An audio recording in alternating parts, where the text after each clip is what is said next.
What's up with the YouTube? Welcome to another premiere of Kev Mac videos. What are the G's? The best seat riders, woman, but still get him a stomp on, walk on. Fans on camera with the folded bandana, he'll still get him a stomp on, walk on. What are the G's? The best seat riders, woman, still get him a stomp on, walk on. Fans on camera with the folded bandana, he'll still get him a stomp on, walk on. What are the G's? The best seat riders. That was it. I never stopped banging. I started banging hard, then I got so hard till it was a shame. Over the years, Kev Mac Videos has become one of the most trusted platforms documenting the history, the culture, and personalities from the streets of Los Angeles. And while some interviews are older than others, certain stories rise above the rest because views alone don't always tell the full story.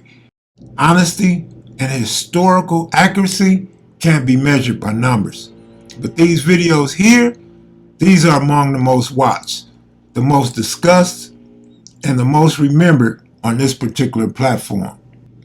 In a surprising twist, our most viewed video is a short taken from the interview with Gregory Moon Stevens, a professional boxer in the 1970s that grew up with Raymond Washington and Craig Munson in the Avenues.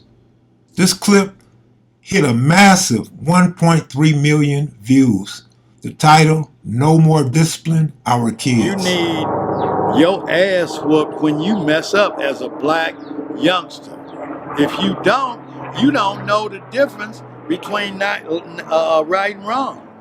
This law they got about if you put a bruise on them, that's child abuse. See, a lot of people don't see the big picture in that. That's so the black and the brown youth will grow up without no physical discipline, so they're going to wind up in them prisons that they building today. It's a plan for your ass. Now let's get into the full-length videos. The single most anticipated interview I ever conducted was with a so-called rival named Monster Cody. Born Cody Scott and later known as Senyika Shakur, was one of the most influential and controversial figures to emerge from Los Angeles gang culture.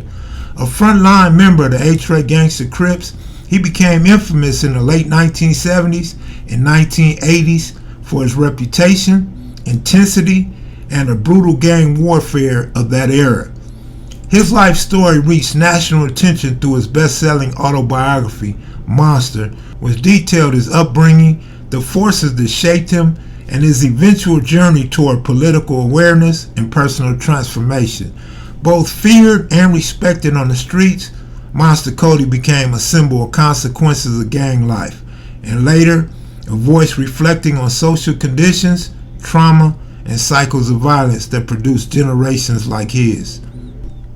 Part 3 of his interview sits at 1.2 million views, the top spot amongst all our full-length conversations. For those who pay attention to numbers, Part 3 for the A-Trays lands at number 1, a fitting match for Papa North, the man who dedicated much of his life to the tray. When you say Dinkers, you talking about the Dinker Crips? Yeah, Dinker Crips. Yeah, Dinker Crips. The Dinker Boys was a little bit up further on between 74th and Florence. We wiped them out. Well, we didn't wipe them out. We just gave them ultimatum, like Took used to do. Took will walk up on you. You might be from, say, the Rebel Rousers, the gang that preceded the Harlems, the original Harlem Crips. It was the Rebel Rouser. And Took will walk up to you, him and his group, and say, "Is it Crip or what? Is it Crip or what?" And or what means we're going to get down right here, because you're going to get down or you're going to lay down. And if you lay down, you're going to stay down. Let this next one come as no surprise, with Monster Cody Scott appearing again. Part 1 of his interview commands 863,000 views, filled with early life history, formative experiences, and the mindset that led him to become one of the most influential Crip figures ever documented. Not just here on Kev Mac Videos, but also on television and literature. There's no coincidence. In close proximity to the same neighborhood, the next most viewed interview is Big U, discussing the long-standing tension between the Rolling 60s and the A-Track gangsters, one of the most heavily analyzed topics on this channel, not on YouTube, but in the streets. Big U, whose name is Eugene Henley, is a well-known figure from South LA with deep roots in the rolling 60s neighborhood Crips. Rising out of the intense era of the 1980s and 1990s, he earned a reputation as both a formidable presence on the streets and later a major influence in the community and youth development. After serving time in prison, he shifted his focus toward mentoring, violence prevention, and building opportunities for at-risk youth. Complex, polarizing, and widely discussed, Big U remains one of the most recognizable and debated voices connected to LA street history and its evolution. So I went to Horseman in '79. And so '79 was when we first, that's when the A-Trays and the Rolling 60s used to still get along in '79. Actually, I was the first person to get jumped by the A-Tray gangsters in 1979, walking home from school from, we was walk, because I used to live on 108th and Figueroa, so we caught the bus from Western and from Western and Florence, we catch the bus to Figueroa, and then from Figueroa catch the bus up to my mother's house. I mean, on 108th and Figueroa. So I think what it was, '79, it's when Mumbles, my big homie Mumbles had got into it with Boosie over some stuff that went over with some females. And they had got into it that over the weekend. So come Monday, when we got to school, I'm only in the 7th grade. We hearing like the 60s and A-Tray supposed to fight. Despite the debates and discrepancies surrounding parts of his story regarding the war with the A-Tray gangsters, viewers continue returning to the video, pushing it to 727,000 views. Coming in close is OG Leo Pretty Boy Smith with 723,000 views. I grew up in LA. I was born in New Orleans, but I grew up in LA. And I used to stay on the east side. A lot of people didn't know that.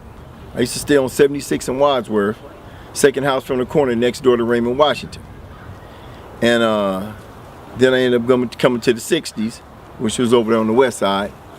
And I lived on 67 and Western all my life, around the corner from Horseman Junior High. What years were you on the east side? Well, that was in the early 70s. And that's where I met Raymond, tell you the truth, Raymond Washington. His mom's Viola, his brother Gerard, you know. And it's funny that one of the homies, Ron, he was like 5 years old when I seen him. And we used to play with him at the edge of the porch. Didn't realize he was going to be my cellie 20-something years later. Pretty Boy was a respected OG from South LA whose story is closely intertwined with the early history of the A-Tray Gangsta Crips. Growing up alongside Monster Cody and his brothers, he witnessed many pivotal moments firsthand and developed a reputation for being both sharp-minded and well-spoken, offering detailed first-hand insight into one of the most intense eras of LA street life. His calm, thoughtful delivery and intimate knowledge of the neighborhood history have made him a trusted voice in interviews, especially as someone who has not only lived through the era, but also remained connected enough to attend Monster Cody's funeral.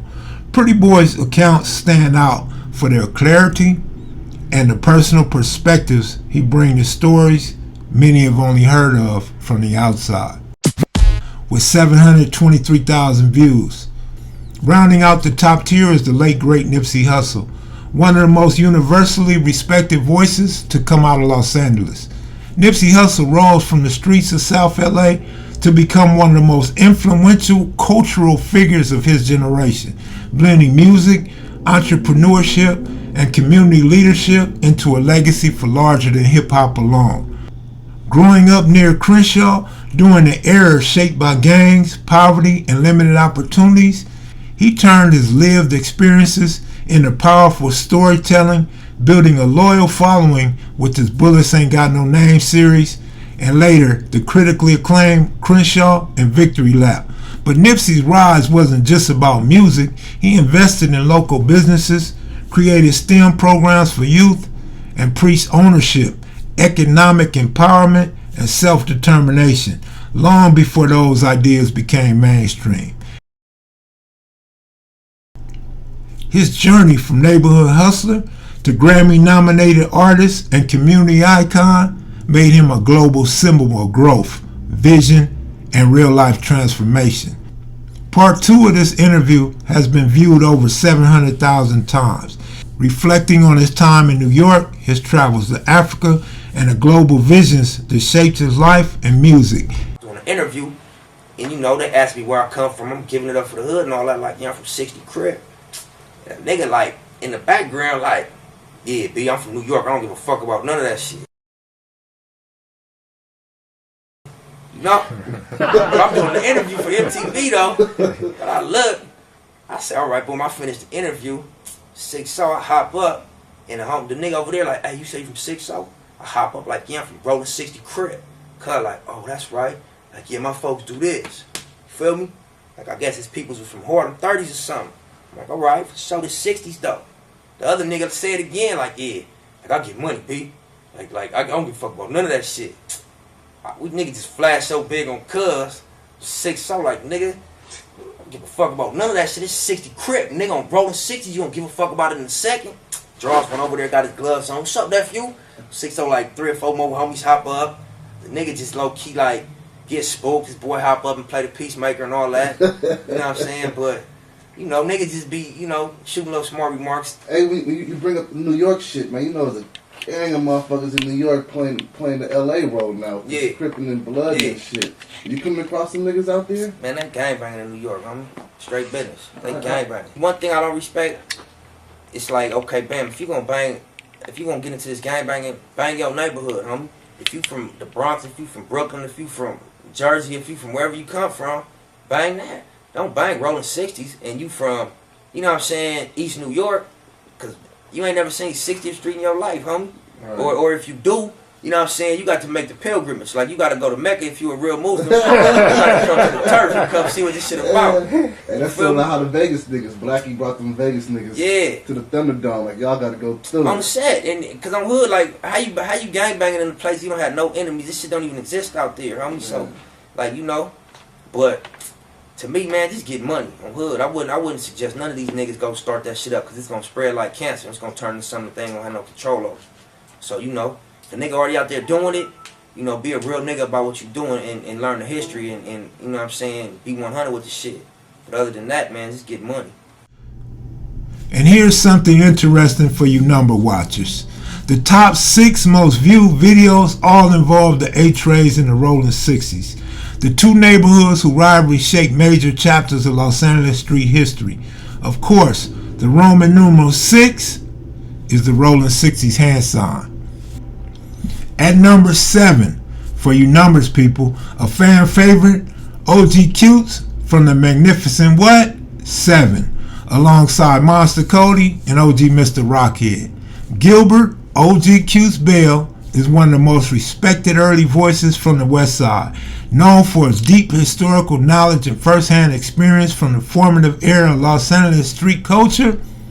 As a member of the original Magnificent 7, he came up during a time when neighborhoods were shaping their identities, alliances, and conflicts, giving him a rare perspective on how the culture evolved long before the modern gang landscape took shape. OG Cutes is admired for his sharp memory, calm storytelling, and his ability to explain not just what happened, but why things happen, offering insight into the social environment, personalities, and neighborhood dynamics that define early gangbanging in Los Angeles.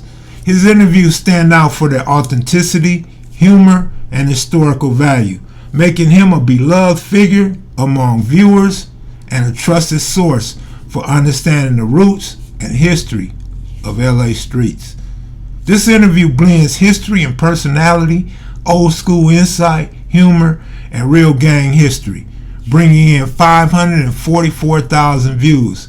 The Magnificent 7 hand sign, perfect match for this number 7 highest viewed video.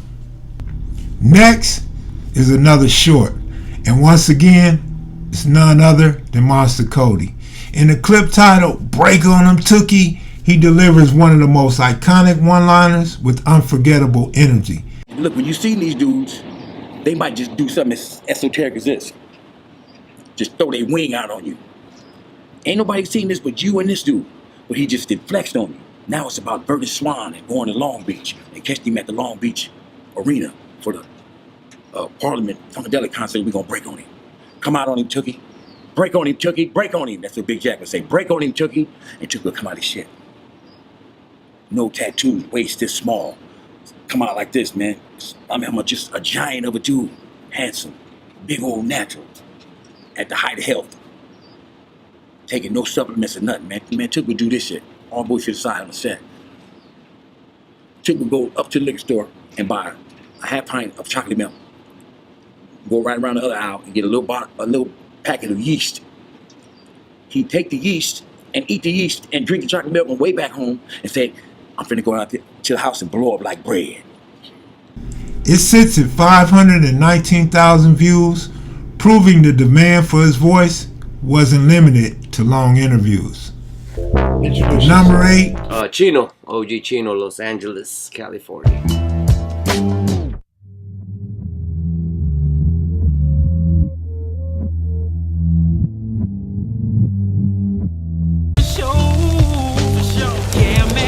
Number 8, full-length interview brings something rare, a Korean guest on a predominantly black platform.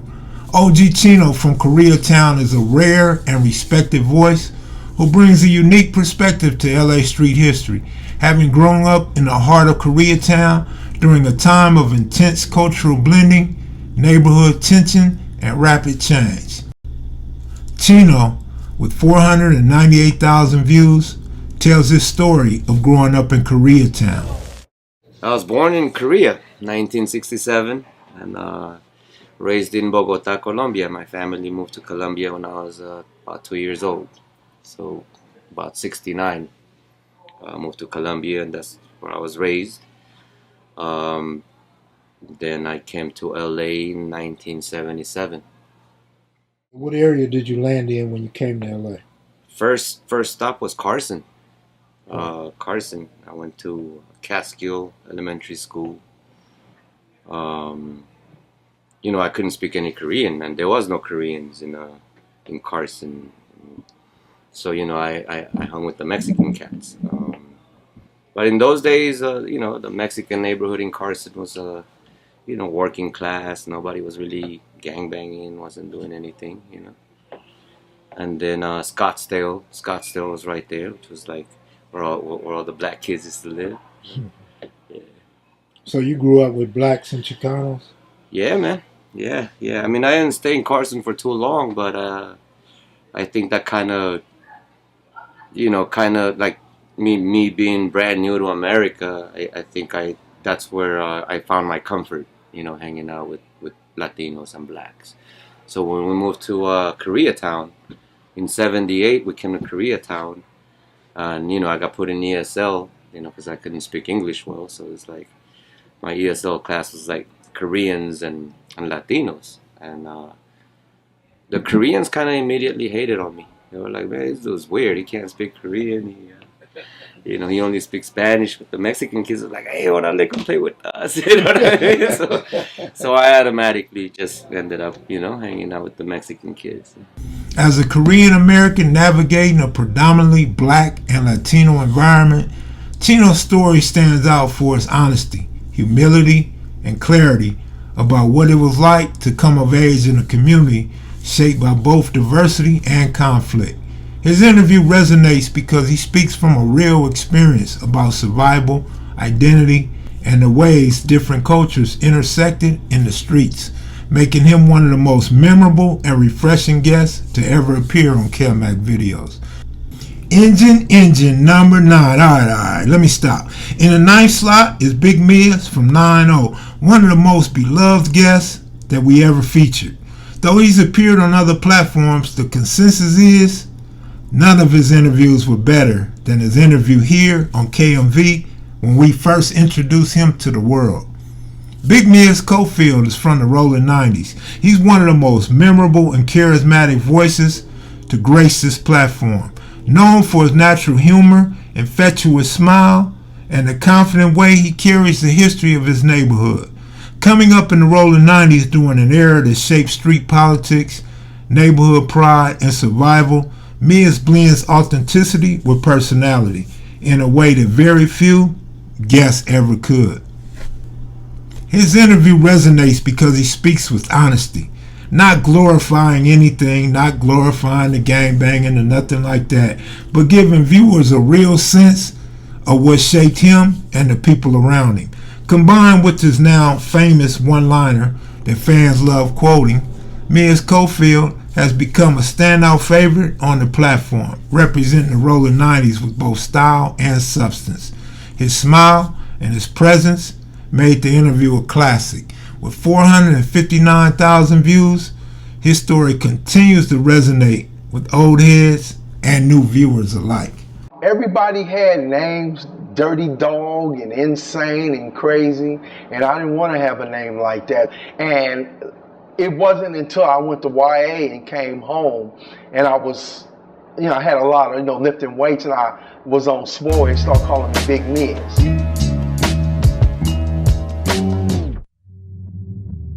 It wouldn't be right to talk Los Angeles history, or Compton, or Blue and Red, or the Blood Alliance without A.C. Moses, also known as King Baba Louie. Arthur C. Moses, better known as King Baba Louie, is a highly respected OG whose names carry weight in the early history of Compton and the development of the Blood Alliance. Known for his stance in Pyru, sharp memory, powerful presence, and deep connection to the formative years of LA street culture, Baba Louie offers rare first-hand insight into how neighborhoods organized, how identities were shaped, and how the earliest blood sets emerged. His storytelling is both detailed and authoritative, making him one of the most important historical voices when discussing the origin of the Bloods and the social conditions that define his era. His interview, titled Origin of the Bloods, sits at 438,000 views. This rounds out the top 10 list and stands as one of the most important historical conversations on the entire platform. It was right here with this legend that we all now know, where we opened up conversations about when, where, and how the Blood Alliance came into existence. I'ma end it like this. These videos aren't just numbers, they're history, they're culture. They're the voices of men who shaped and were shaped by Los Angeles street culture. From the 60s to the A-Trays, from Koreatown to Crenshaw, from legends like Nipsey Hussle and Monster Cody to storytellers like Pretty Boy, Big U, and Big Miz. These are the interviews that move the people. And as the platform continues to grow, slowly, but one thing remains true. Kev Mac Videos will always preserve these stories from the people who actually lived them. Shout out to my partner, Baby Yes Mac. Shout out to the Mac Heads and Maniac. Thank you all for viewing. Thank you all for tapping in. If it's not too much and you can afford it, be sure to super chat and let us know that you're still watching. I'm out of here, y'all. Happy holidays.